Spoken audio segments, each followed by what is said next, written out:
नमस्कार मित्रांनो, नशीबवान या मालिकेच्या 23 सप्टेंबरच्या भागात आपल्याला पाहायला मिळणार आहे.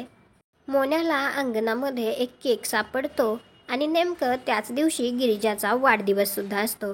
तर मोन्या लगेच गिरिजाला म्हणतो, तायडे अगं तुझ्या हॅपी बर्थडेचा केक पाठवलाय कोणीतरी.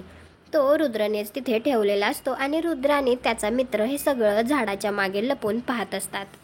आणि तिथे केक सापडल्यामुळे तर गिरिजा आणि मोन्या दोघेही खूप खुश असतात आणि गिरिजा तो केक कट करत असते.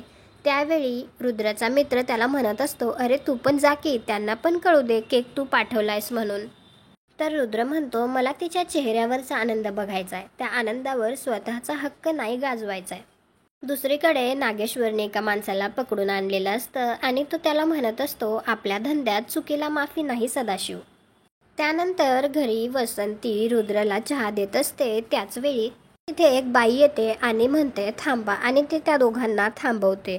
त्यानंतर ती वसंतीचा हात मागे धरून तो पिरगाळत असते आणि ती वसंतीला म्हणत असते, मी 8 दिवस बाहेर काय गेले, तू त्याला पंखाखाली घ्यायला बघत होतीस का?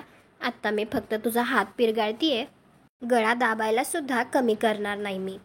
त्यानंतर संध्याकाळी असं दिसत असतं की कोणीतरी एक मुलगी आली आहे आणि ती त्याच्यावरती वार करतीये आणि त्यामुळे तो खूप घाबरून जातो. तुम्हाला हा भाग कसा वाटला ते कॉमेंट करून नक्की सांगा. व्हिडिओला लाईक करा, आपल्या मराठी मालिका चॅनलला सबस्क्राईब करा. भेटू उद्याच्या भागात.